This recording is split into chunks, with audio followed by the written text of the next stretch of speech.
কি হয়েছে? তেমন কিছু না, বাঙালির আবেগের উপরে মইটা দিছে। আমরা বাঙালি ভাই সত্য মিথ্যা যাচাই না করে আবেগী হয়ে বসে থাকি, আর এই আবেগ দেখানোর সহজ মাধ্যম হলো সোশ্যাল মিডিয়া, যেখানে নিজে আবেগী হয়ে অন্যজনকে আবেগী করে তোলে। ঠিক বলেছো।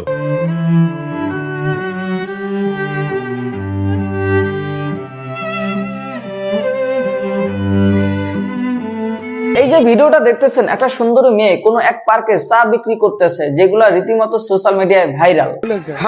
এবং এই ভিডিওগুলো দেখে মানুষ আবেগী হয়ে বলছিল গরিবের ঘরের রাজকন্যা। এই মেয়েটিকে আসলে গরিবের ঘরের রাজকন্যা নাকি বড়লোক ঘরের টিকটক কন্যা? বলেন কি? ঠিক বলেছি, এই মেয়েটি গরিবের রাজকন্যা না, এই মেয়েটি হলো বড়লোক ঘরের টিকটক কন্যা। ওই কি রে, মধু মধু মধু রসমালাই রসমালাই রসমালাই মধু। ওই কি রে, ওই কি রে,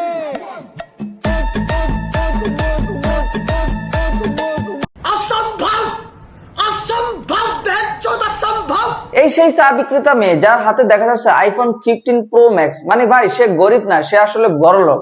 অভিনয়ের জন্য নারী সেরা রে। দিলীপ ভাই আসলে ঠিক কথাই বলে, নারীরা অভিনয়ের সেরা।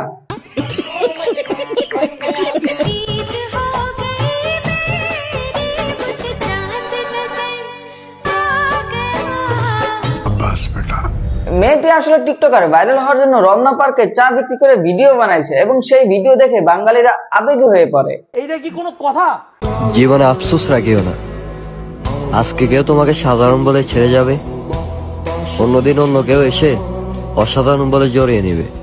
তার ভিডিওতে দেখা যায় সুন্দর সুন্দর জামা পরে চা বিক্রি করতেছে। আসলে সে ভাইরাল হওয়ার জন্য চা বিক্রি করে টিকটক করতেছিল।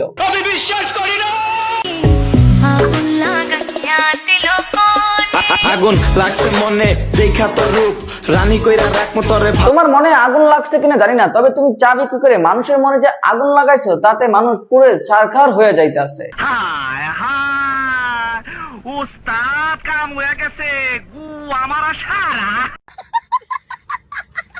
একবার চিন্তা করেন ভাই, এমন এক দেশে বাস করি যে দেশের মেয়েরা ভাইরাল হওয়ার জন্য কখনো লিঙ্ক দেখায়, আবার কেউ কেউ কাপড় খুলেও দেখায়।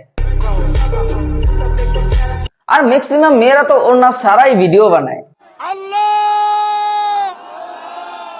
তোমার কাছে বিচার দিলাম। তো সবাই আল্লাহর কাছে বিচার দেন। আজ এ পর্যন্তই, দেখা হচ্ছে নেক্সট ভিডিওতে।